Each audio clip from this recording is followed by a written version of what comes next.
بسم اللہ الرحمن الرحیم. گرامی قدر سامعین و ناظرین، سب سے پہلے آپ انجینئر مرزا صاحب کا یہ انتہائی نامناسب جملہ آپ سماعت فرمائیں، اس کے بعد اس پر تفصیلی بات کرتے ہیں. آپ مولا علی کو مشورہ دیں گے؟ جی میں تو کہتا ہوں نبی علیہ السلام دنیا میں موجود ہوتے ہم انہیں بھی مشورہ دیتے. مثلا میں ایک مشورہ ضرور دیتا کہ جب نبی علیہ السلام کو یہ اختیار دیا گیا، بخاری مسلم میں آتا ہے کہ کوئی نبی اس وقت تک دنیا سے نہیں جاتا جب تک کہ اللہ تعالیٰ انہیں اختیار نہ دے دے کہ چاہے تو وہ امت میں رہے اور چاہے اللہ کے پاس چلے جائے. تو میں حضور کو مشورہ دیتا کہ یا رسول اللہ آپ امت میں ہی رہیں. جیسے کہ آپ نے سنا کہ انجینئر مرزا صاحب وہ اتنے جری ہو گئے ہیں کہ اب رسول اللہ صلی اللہ علیہ وسلم کو مشورہ دینے کی جرأت کرتے ہیں. حالانکہ رسول اللہ صلی اللہ علیہ وسلم وہ ذات، وہ ہستی ہیں جن کے ہاں جبریل امین بھی جب حاضر ہوتے ہیں تو عاجزی سے حاضر ہوتے ہیں، اور رسول اللہ صلی اللہ علیہ وسلم جو بھی حکم فرماتے ہیں، جو بھی جملہ ارشاد فرماتے ہیں، جو بھی عمل کرتے ہیں، وما ينطق عن الهوى ان هو الا وحی یوحى، رب کائنات کے حکم کے علاوہ ان کی زبان پر کوئی بات آ ہی نہیں سکتی.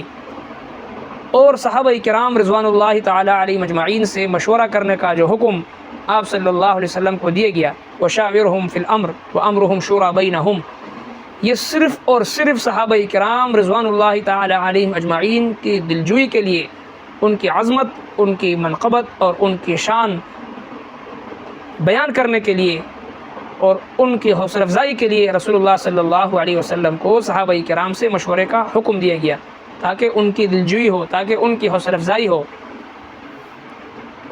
تو آج انجینئر مرزا صاحب اس حد تک پہنچ گئے ہیں کہ وہ کہتے ہیں کہ اگر میں ہوتا تو میں رسول اللہ صلی اللہ علیہ وسلم کو یہ مشورہ دیتا. نعوذ باللہ، گویا کہ ان کے نزدیک ان کا فیصلہ ٹھیک نہیں تھا.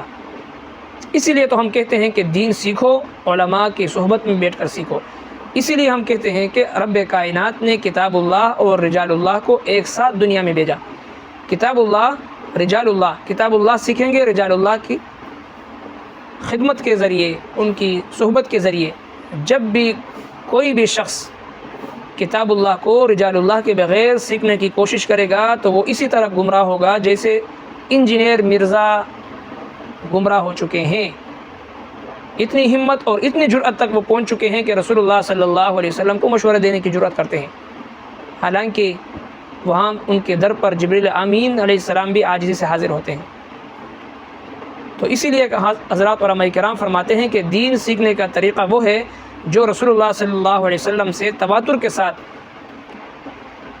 کسی استاذ کے سامنے بیٹھ کر مستند طریقے سے استاذ کے سینے سے اپنے سینے میں علم منتقل کرنا، اور جب بھی کوئی بغیر استاذ کے خود اپنے مطالعے سے مجتہد بننے کی کوشش کرے گا تو وہ اسی طرح گمراہ ہوگا جیسے انجینئر مرزا صاحب گمراہ ہو چکے ہیں.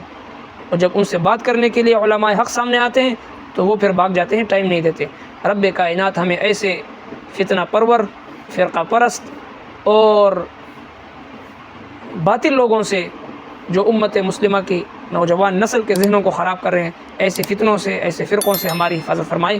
وما علینا الا البلاغ.